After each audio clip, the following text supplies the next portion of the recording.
Good evening, everyone. Hope you're doing well. Welcome to Community Pharmacy Scotland's first Ask Me Anything of 2021. Hopefully a better year than last, but not hard. I already see there's a number of people watching, so good evening to you all. Thanks for spending your time on, I was going to say Thursday night, I'm not entirely sure. Who knows what day it is in the middle of another lockdown.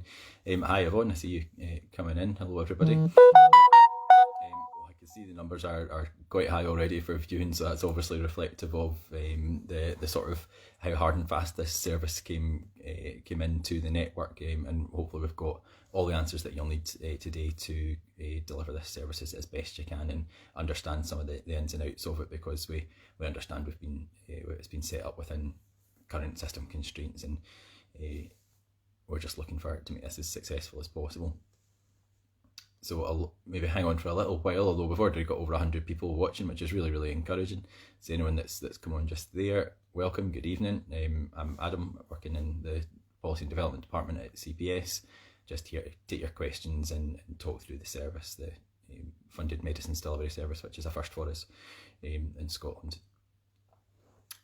So we've got probably enough people to getting kicking off already. I think no reason to keep you guys behind on your evening. So I suppose a wee bit of background first. We have, as you guys will know, just launched a funded medicines delivery service as of Monday in partnership with Scottish Government, who have decided to fund this, and it's really a very exciting, I think you'll agree, development for pharmacy. So to help support the most vulnerable people in Scotland, which you guys and your teams will have been doing right the way through this pandemic. So it's actually I suppose a two-pronged thing that's really why it is quite such an important development for us. So not only is it allowing you and giving people perhaps who don't already deliver medicines to patients or who have limited capacity, it's given that bit of funding behind to help us to reach out to more people who really can't make it out, and actually even the people who can make it out, it's maybe not the best idea in these times to be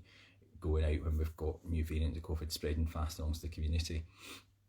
So it helps to provide pharmacies that ability to deliver, but it's also recognising the continuing support that you've already been delivering to, I'm sure, a great number of people who are eligible for this service already. So it's a first for us. We're delighted to have that funding from Scottish Government, and that belief in that support in us from Scottish Government, and we're looking to make the absolute best of it so far. So what we'll do is we'll probably kick off with a few questions. What I will preface this with as well is by saying ordinarily services like this we would spend months and months and months, easily a year, to bring to fruition, bringing in loads of stakeholders, making developments to IT systems, making sure the claim systems were absolutely spot on. This was a matter of days and weeks that this was developed over, so it was absolutely a quick development. We believe it's the absolute best that it can be. We have had to work within existing system constraints, as I said at the start of this event, and that's why there's a few things that might make you go, why exactly is this the way it is? So I'm hoping to explain a wee bit of that tonight, and field some of your questions as well. So I'll kick off. I see Brian, you're the first one in with a question, so might as well take that first. So we've got Brian coming in asking us, can we make one claim on a dispensed weekly prescription which needs delivered weekly? Yeah, so it is a per form endorsement that you make. So again, this is one of these things that within the system constraints, it's maybe worth answering two questions here. Question number one, why is it that it's one endorsement per form rather than just one endorsement per patient or per delivery? And I suppose that was the CPS board deliberated over this, and I suppose you've got two extremes, haven't you? You could either do what might seem a little crazy and endorse every single item, which would take a lot more time in terms of workload, or you could do once per delivery. The once per form in the middle, the reason that was reached upon was mostly as a kind of a preemptive payment verification measure. So what PSD, who process, scan and pay your prescriptions, can do is they can look at a prescription form, and if they see more than one delivery code against, more than one delivery endorsement against the items in the form, they can ignore all but one and just pay you one, and that's great. However, they can't link forms and they can't do that across forms. So what the board decided was that we'd do it once per form to act as a PV measure, so that it would be impossible to inadvertently overclaim for delivery, accepting that that does mean that if you are delivering somebody's prescription that has 3 or 4 forms, that's going to attract a higher proportion of the pool that's available than somebody with just 1 form. So again, that's one of these limitation things we've had to work within, but it's a pragmatic decision that was taken moving forward.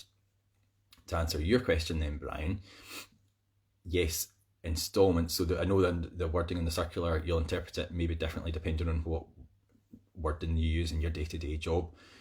The reason it says instalments are disallowed, it doesn't mean your initial dispensing, it just means any subsequent ones. So again, if you have a person who's on a Dosette box and maybe has, say, 6 items over 2 prescriptions, you can make 2 delivery claims for that across the 2 forms, but that's it for the life of the Dosette box, whether you make 1 delivery of 4 or 4 deliveries of 1. Obviously depending on what's the safest thing for the patient and what you have agreed with the prescriber as well. So Brian, hopefully that answers your question there. Now, I should have said as well, as usual, not everyone will have been on these events before. What we've got is some of the CPS team working in the background on my other screen here to look at your questions, because I struggle to keep up when there's such great engagement like there is this evening. So they'll be keeping an eye out for your questions. They'll be answering them and feeding them through here. So I've got Robbie, Harry, Matt, and we've we've got Michael and Amanda on the line as well. So I will look while those guys are filtering through the questions. I see they're coming through thick and fast. I'm going to just do the ones that are right in front of me, which I'm sure will help the guys that are trying to help me filter out. So I've got one here saying, oh, there we go. A lot of our deliveries are for CMS scripts. The inability to claim for this means that we are not getting a fee for a large proportion of our new deliveries. Will this change? So that should be possible because it's individual deliveries on a CMS claim. So all CMS prescriptions are paid entirely electronically, and each submission is like it was an EMS. So you should be able to apply these endorsements to each. I know I'm going to use the word instalment here. Maybe it's more useful not to use the word instalment given the wording on the circular. Each iteration of a CMS serial prescription, you should be able to endorse with that other field and the appropriate SDD or LDD and get a delivery claim for each form, for each iteration. So that absolutely, as we understand it, should be possible. I will also see, so the one that's coming straight up in front of me now is Fiona McElroy. Good evening, Fiona. Hope you're well. And I see you're also saying you did manage to claim on CMS claims this week. So yeah, we are certain that works. So Fiona, your question was, is there going to be scope to endorse non-barcode coded prescriptions, i.e. TRs? I'm failing to see what that one is, apologies. So pharmacy first IP scripts. So Fiona, the answer to that at the moment is no. And again, that's one of those system constraint issues. So the system architecture that sits behind electronic prescriptions for EMS, CMS, unscheduled care, and there is one more, and I will need to double check what it is. They all allow the other endorsement to be added and to be processed through ePay. Currently, pharmacy first claims and various others like the public health services, individual ones there, they don't allow that other endorsement to be claimed. And unfortunately as well, paper prescriptions, because of the way that the endorsements are picked up on those, the people at PSD can't create an other endorsement at their end when they use their intelligent character recognition scanning. So that's an unfortunate exemption. We had to go with what was possible, and that is part of the reason why you'll see that every pharmacy that signs up will get a £1,460 one-off payment, and that is in part to try and recognise those prescriptions that we know that you will end up delivering to people that you identify as in need but won't be able to claim for. And it's not perfect, but it is the absolute best that it can be, and we fully believe that. Okay, and I've got a question in front of me as well. Oh, I've got a couple coming through the screen as well, so I'll take these, let my colleagues deal with the ones that are coming through the screens. So I've got one that Matt has picked up here. So can we claim for delivering to children with complex pharmaceutical needs whose parents can't come to the pharmacy to collect because they are effectively shielding the child. So, yeah, this is one for professional judgment. So that's why at the end of the eligibility, you'll see a wee line that says, and also anyone that the pharmacist deems may need to come out. So absolutely, you'll get a lot of issues around people caring for other people, whether they are children, whether they're disabled, whether there's some other reason that they are housebound, and that means that the person's also tied to the patient and can't come out either. There'll be a number of reasons. You guys will know the backstory to a number of your patients. Just assess what you believe to be their need for a delivery, and if you think they need it, then it's justified, and absolutely you can make that. But that specific example would seem justified and reasonable to me, certainly. Okay, so and apologies, I'm not getting the names that are coming through on these questions, but hopefully we're answering them as best we can. Another one that Michael has picked up from the chat is there going to be scope to endorse non-barcode scripts? So that's the one that Fiona just picked up, and this is why my system is not working particularly well, because I'm just picking up the questions I see. Okay, and we've got, just to go over, this is a very common one that we've had coming through in our emails. So I see Buckenhaven Pharmacy and Travel Clinic, so perhaps that's Sam and her team. Hello everyone there. Is saying that she missed the very start, so hopefully not already answered. Can we claim on the first delivery of a 4-week instalment? Well, yes, you did miss that, but I'm sure other people will have as well. Absolutely, yes, you can. It's the subsequent instalments on a prescription that you're not able to. It's just not possible to claim for those. So it has to be one per form. Okay. So that's perfect. And Matt has picked up another one here. So he is seen that somebody has asked, is it only new deliveries that we can claim for, or existing ones too? So no, there's no distinction there. That was a major point that the CPS board wanted to make sure was in the agreement between us and Scottish Government.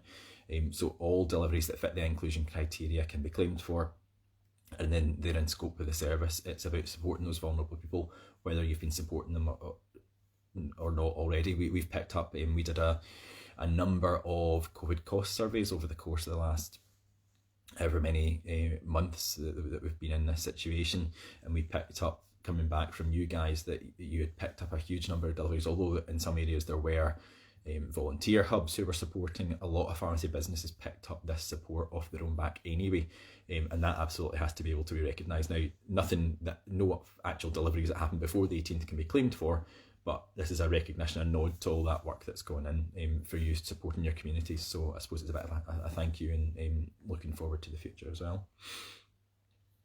So we have got another question here coming in from Amanda. It's asking, does it matter where on the prescription the endorsement is added, i.e. does it have to be against the first item? So that's what we've been asked to convey to everybody. That's what makes it the easiest for PSD to endorse.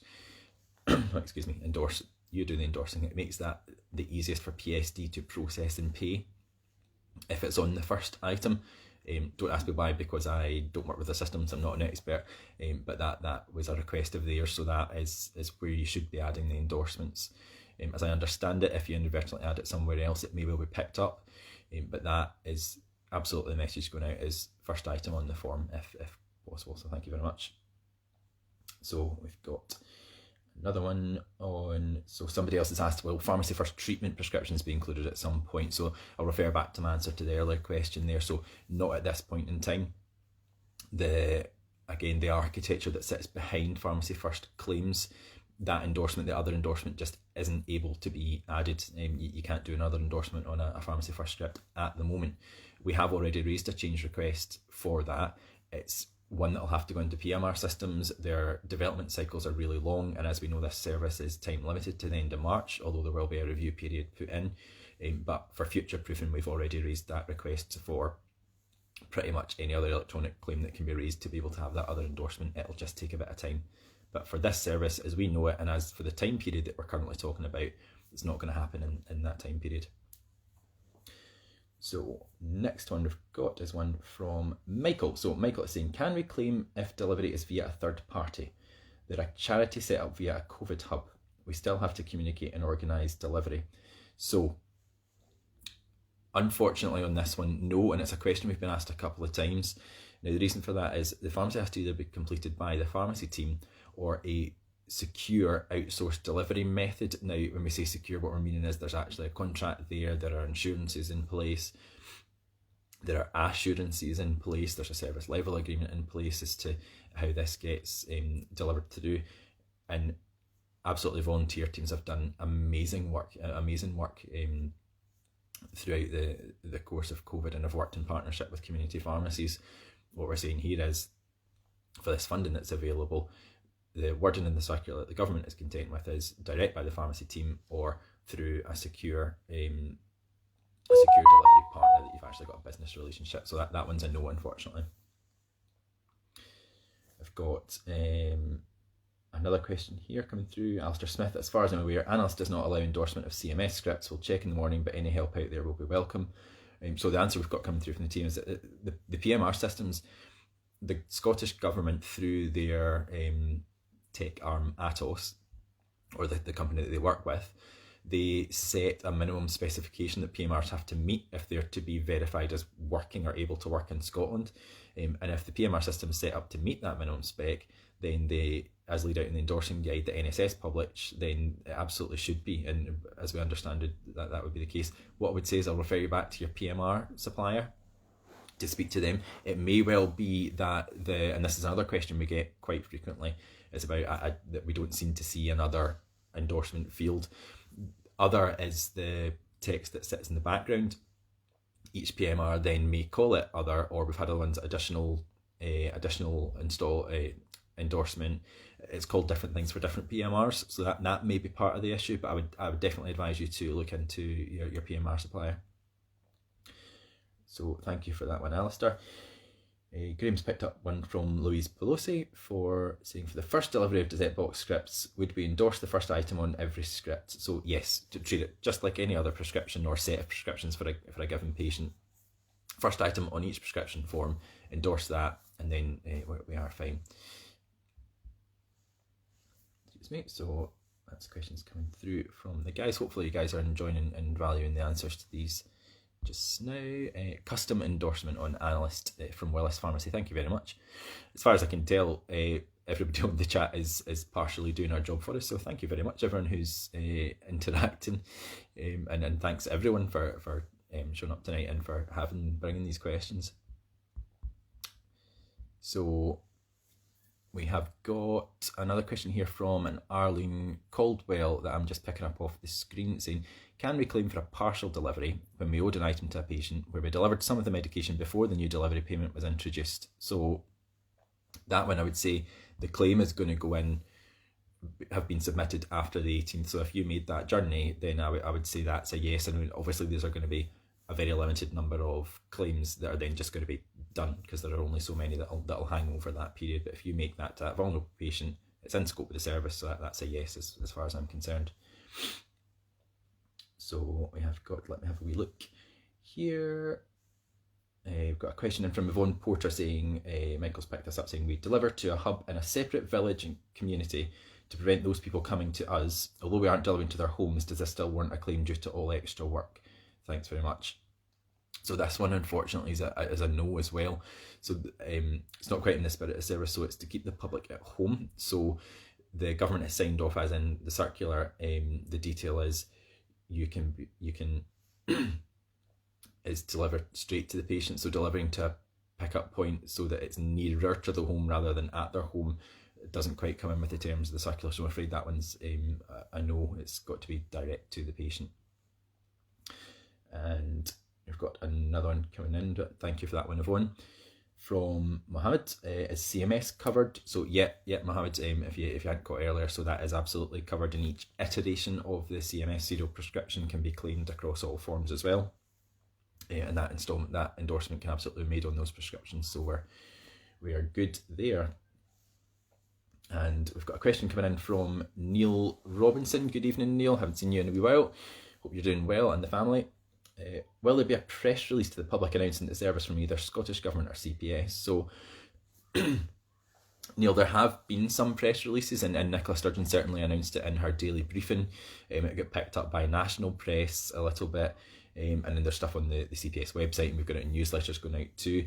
There's no plans for further press or advertising because for all that Scottish Government clearly wanted to make celebrate the fact that they were supporting people further through pharmacy and through the pharmacy network that they place great trust and respect in. We worked with Scottish Government to build that specification to try and keep as much control with you guys as possible so that you were identifying the people in the most need, because with the best will in the world, you can't, well, maybe some of you will be able to, but you can't deliver to everybody in all cases. So for us, I think it's great that the message has got out there to some degree, so people at least know to ask the question. But at this point, there's no further communication due for that. It'll be kept under review, and I'm sure there'll be updates as to how much it's being used and what the uptake's like. But beyond that, not at this point. But you're more than welcome yourselves to make your patients aware of that as appropriate. So we've got a question coming in from Diane. And that kind of leads on from my answer to the last question, asking Diane, saying, is the service at the total discretion of a pharmacist, or can a GP or nurse request a prescription delivery? So anyone can request a prescription delivery. What I'll say is that it's a pharmacist-led service, and it's at the judgment of the pharmacist or the responsible pharmacist at the time whether it's deemed appropriate or not, and clearly whether you've got the ability to safely deliver that to that patient in the timescales requested. There's nothing to stop, you can't stop anyone from requesting, it's just then how you receive and deal with that request. But yeah, absolutely pharmacist led in that respect. So I've got another one coming in from Pam Sked. Good evening, Pam, been a while. Asking, is payment only for prescriptions written from the 18th onwards, or can endorsement be added to scripts dated earlier but meds delivered from the 18th onwards? So it's all about the delivery. If the delivery was made from the 18th onwards, you can make that claim. Doesn't matter when the prescription was written, as long as that delivery was past the 18th when the service was officially launched. It's all about the claim date and the electronic message that goes out. So you're absolutely fine, and that's the delivery is the qualifying factor. And we've got another one from Leanne Hill. Good evening, asking, just wondering if we can claim for deliveries on the 18th if labelled the previous week. Again, if it was delivered on the 18th, it can be claimed. You just need to go, depending on how you operate your pharmacy, you need to make sure that you go back in and amend the electronic claim so that you can add that endorsement and then send it. As long as the delivery was made after then it's absolutely fine. And remember, it's got to be an electronic endorsement. You write it on the paper only, nothing's going to happen, you will not be paid. Okay, another one, Fiona McElray. And this is actually a common one. So Fiona's saying that she's got a concern that once this funding stops, many patients will expect medications to be delivered long term. Will you be looking at longer term funding, not just during COVID? So Fiona, we will be reviewing the service with Scottish Government through the initial period from January through March, and we'll make appropriate recommendations to Scottish Government. We'll keep you informed ongoing. I think the thing there is, clearly, for me personally, at all times, never mind COVID's here, there's always that proportion of the population who really and truly can't get out and don't have anybody there. And I think that COVID, even in the early days, really brought that to the surface and really made people realise, oh, actually, there are a lot of people who are really very alone and don't have the ability to go out. And I think there's a real call, certainly from CPS's perspective, to say, well, look, something needs done about that. But that would clearly be down to negotiations and down to the government how they saw this service had actually gone. But we will absolutely keep you informed. And I think that thing as well is around about keeping that narrative up with your patients when you're introducing the service to them and having that first contact around about making sure that you are mentioning the Scottish Government is funding this. Pharmacy deliveries aren't ordinarily funded, and it is for a time limited period, so making sure that you have those key messages going along with any other information you're giving to the patient will help keep that in their mind. Okay, so hopefully that answers your question, Fiona, fully enough. Stella Kelly, good evening, Stella. You're always a regular on these Ask Me Anything events, so I hope you're enjoying this one. Asking again, so this is clearly up there in people's minds, does this apply just to scripts that are dated the 18th or onwards, or for deliveries from that date? So yeah, once again, folks, It's all about the delivery date. If you've delivered it from the 18th onwards, you can make that claim on the electronic endorsement. And question coming in from Nicola McConville. Hello, Nicola, asking, can we hand endorse nurse prescriptions that we deliver so that we get paid? So that's a no, unfortunately, Nicola. So I was explaining earlier on in the session that it is only electronic prescriptions that can be endorsed, and even within that there are some, for example, Pharmacy First claims that they just aren't able to take another endorsement. What we have done is part of the payment that's going out to pharmacies that sign up is an initial lump of £1,460, and that is in part to recognise all these prescription types that we know you will end up delivering some of, and we'll need some sort of recognition towards. I know certainly having worked in a health centre pharmacy with all the community nurses in the treatment room, that was a huge number of our delivery prescriptions. So that's what that is, to in part recognise. The paper prescription forms, the way that PSD pay them and process them, they aren't able to add another endorsement at their end either, even if you write it on. So this is probably quite a, I understand, frustrating thing at this moment for this specific service, but overall it's actually quite a timely reminder about the importance of electronic endorsing and doing that accurately, because in most of your AMS prescription cases as well, it's electronic endorsing you've got to do, or you won't get paid appropriately, which is always what you're trying to do when you're endorsing a form. Wanted to be off topic there, but we'll come back to the questions that are still coming in thick and fast. Thanks very much, everyone. I must say this is really, really great engagement. Hope you're getting something from it. We certainly are. Question from Simon Gemmell now, so asking, can we claim for deliveries of weekly prescriptions which are still partway through the prescription cycle? So, yep, you are claiming for making a delivery within the window of the service to support those vulnerable members of society. So if you're talking about there, I'm assuming what you're saying is, I've got somebody when I'm 3 weeks through their weekly, can I make a claim? Yes, you still can, because you're making a valid delivery as per the service spec within the period of the service window. So that's perfectly fine, but it will only be one per form, no matter how many deliveries you make off that prescription. And again, that goes back to earlier on, I was saying a limitation of it's not possible to endorse each instalment against an item, just the first one. Another question here from Alistair Smith. Thanks, Alistair. What happens when we attempt to deliver and the person's not at home? Are we allowed to claim for a second trip to the patient's home? No, Alistair, I'm afraid second claims for repeat attempts at delivery are not allowed to be claimed, unfortunately. You'll only be paid once, and again, this is probably wrapped up in there's a number of things. That's again what that initial lump payment will be a nod towards, as well as this one claim per form. It's just again a limitation of endorsing. There's not an endorsement that's possible in there. So if that answers your question, although maybe not the answer you were looking for. Colleague Amanda's picked up a question from Arlene Caldwell. So Arlene is asking, can we claim for a partial delivery when we owed an item to a patient? Oh, I think I answered that earlier on, but I'll answer it again anyway. So if it's like an owing or something, so yes, you can, as long as you made that delivery from the 18th of January right up to 31st of March, just a reminder is when the delivery service is due to finish.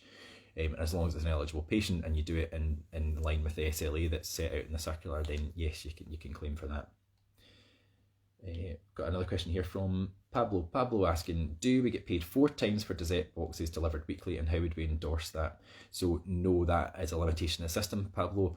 You are able to claim one delivery point, if you like, towards a pool, because it's a fixed pool of money each month per form. But within that, each item, you can't claim for the number of deliveries that have been done exactly. It's not possible to do that with the electronic endorsing.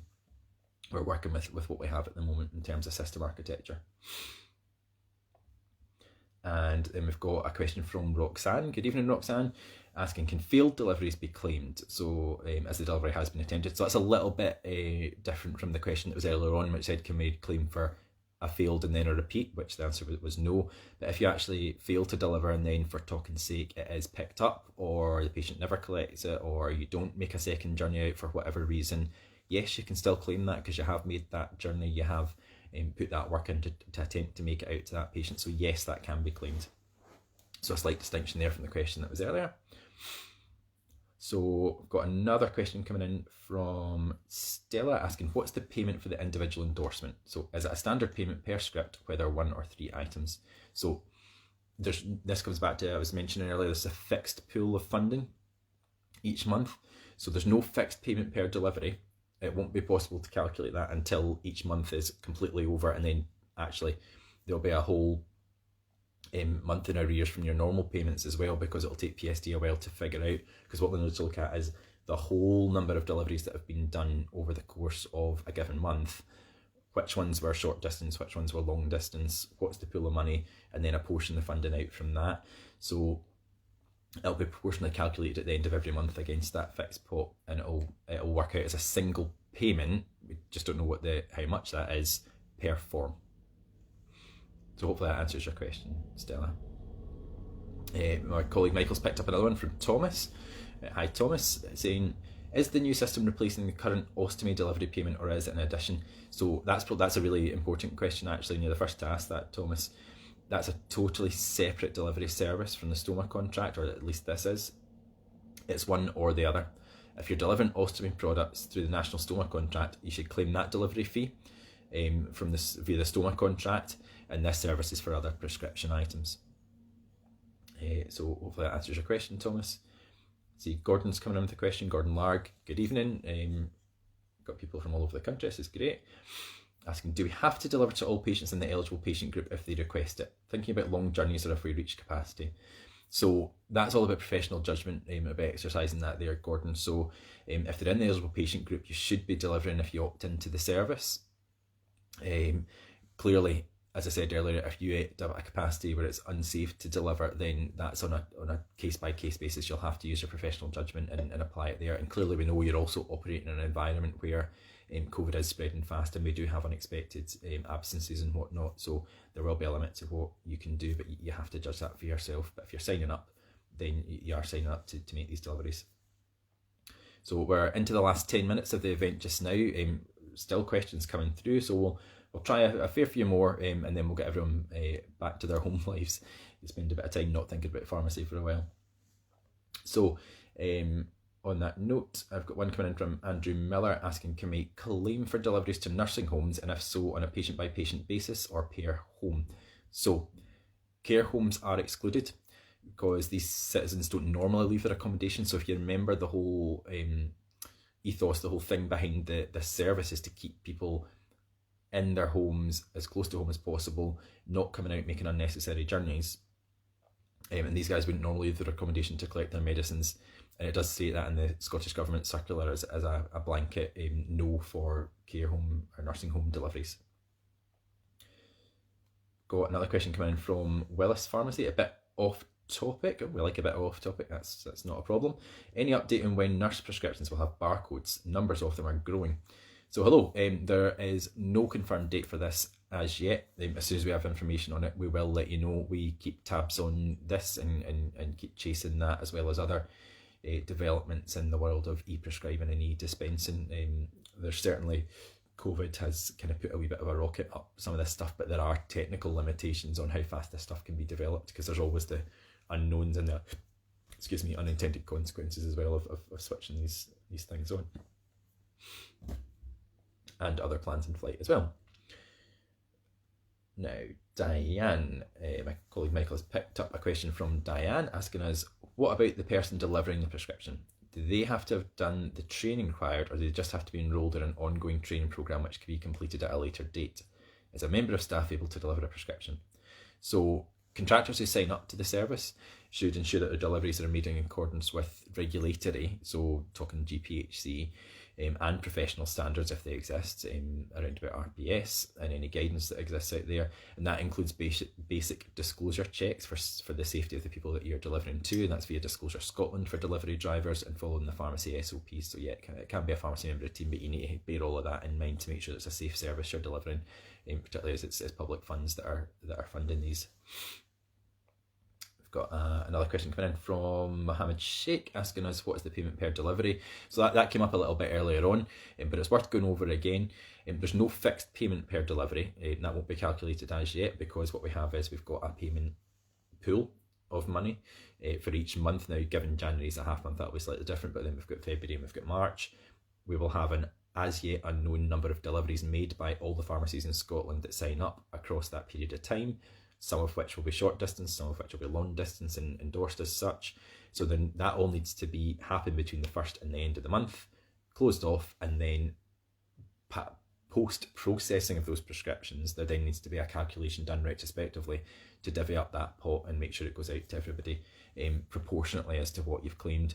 So it's not a fixed fee, it's a fixed pot, and it'll be a proportional payment from that pot depending on what you've done compared to the rest of your colleagues across the country. So hopefully that answers your question, Mohammed. I've got another one here coming through from Nicola McConville again. Thank you for that. Is there a limit to how many deliveries per day if our driver delivers, sorry, a bit of tongue twister there, to more than one branch? Hello from the Lanark branch. Hello to yourself, Nicola, as well. So no, there's no limit to the number of deliveries per driver. Like the limit is how big is their van or lorry, as long as one claim is made per form. So that's it. You just need to remember, going back to the principles of, is your service set up in line with the SLA and the circular that's out? If that's a yes, great, you're good to go. Is this patient eligible? Yes, or maybe they're not technically eligible, but you've seen a really good reason why they should have this delivery. Yes, fantastic. Make a claim against each form. As long as it's within that time period of the service from the 18th of January to 31st of March, then you can make that claim as appropriate. Got another one coming in from Simon Gemmell. Now we will be in our last couple of minutes here, guys. And what we'll do then is we'll sign off and we'll let you know how to submit any further questions. And hopefully if you're watching back, you'll get your answer to the question here. Most of the ones that we've been having coming through our emails as well over the last couple of weeks. The last week. Just feels like a couple of weeks. Most of them have been asked tonight, so that's fantastic. It means you're not the only ones thinking the same thing. And this question coming through from Simon just now is, what type of data records would be requested to be provided for verification post-payment? So payment verification would ordinarily, we haven't spoken to them specifically about this service, but ordinarily they would check with the patient that they received a delivery if there's one that's been claimed, generally random, that they would do that, and it would be within the service time window. Which is from, as a reminder, that 18th of January to the 31st of March. So that's generally how they would go about their checks and then take it from there. So yes, last two questions are coming through. So we're going to take two more that my colleagues are currently working on. What we'll do is we'll add any unanswered questions. Robbie and Graham that run our communications, which again, I should probably do a bit of a shout out and a big thanks to those guys for setting up these sort of events. And generally, can you imagine how much work they've had over the last week or so with everything that's gone out around about delivery? Those guys will filter through and look through all your comments this evening. If there's any questions that haven't been answered, along with the ones that have, and we will add them to an FAQ on the website so that they're there for everyone to use as a bit of a reference period. And I have asking me to cover that if the pharmacy keeps records of deliveries, that would be a useful tool to have as well. And that is in the service spec, that you keep some record of a delivery, whether it's failed or successful, to make sure that you've got that bit of audit trail going back the way. And again, that comes from the regulatory and professional standards that are in place, so it's worth checking all that out. So second to last question I've got coming through now is from Laura Grant, saying, we mentioned payment per form. If a patient has 12 items across 4 forms, should we just endorse on one form, i.e. one payment per patient? So the service specification allows for one claim per prescription form. So this is partly to balance the risk of an unintentional mistake in endorsing, which would bring payment of verification scrutiny. So I went over this at the very start, but I appreciate many of you have been coming in from work, but what we'll do is we'll go over it again. So when looking at a service and trying to figure out the best fit, because we understand that we don't have everything we would possibly want from a claiming mechanism, but the absolute best we can do, there was 2 extremes of possibility. So you could endorse every single item, or you can endorse once per patient. And the reason that one per form was come to was as almost like a preemptive post-payment verification measure. Because what PSD, who process and pay your prescriptions, can do is, if you accidentally endorsed all 3 items in a prescription with a delivery charge, their software and their people can filter that out and say, oh, well, that's clearly a mistake. We'll ignore 2 and just go with 1.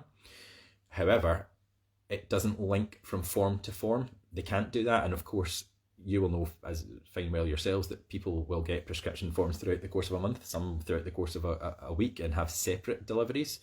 So what we've said is, if you do it 1 per form, then you can't inadvertently claim too much for the service or overclaim for the service. So that's why there, I know in first reading it may seem a little strange, but there's a very good reason for that coming in. And the 1 per item would just be a huge workload. So thank you very much for that, Laura. Hopefully that answers your question. We're coming to the end now. The guys have picked up the last... Oh, no, sorry, okay. Nonsense. That was the last question, I am led to believe. So there we go. And just like that, 40 minutes has gone by. So do you know what, guys? That has been really great engagement, great questions, really common questions. So clearly everybody thinking about the same sort of thing. What I think is absolutely incredible is, I mean, normally we get maybe 50, 60. I think the most I've ever had is about 100 people on live at any given time. And we've had in excess of 200 at times, which just shows how much you guys are going to get behind this service and support those people that you've already been supporting for countless months, the most vulnerable in society. And it shows that community pharmacy is absolutely the way to deliver medicines and pharmaceutical care to the people of Scotland. So thank you very much for your time. You've had a long day, I'm sure. And yeah, enjoy your evening, and we shall see you at the next event. So cheerio, good evening.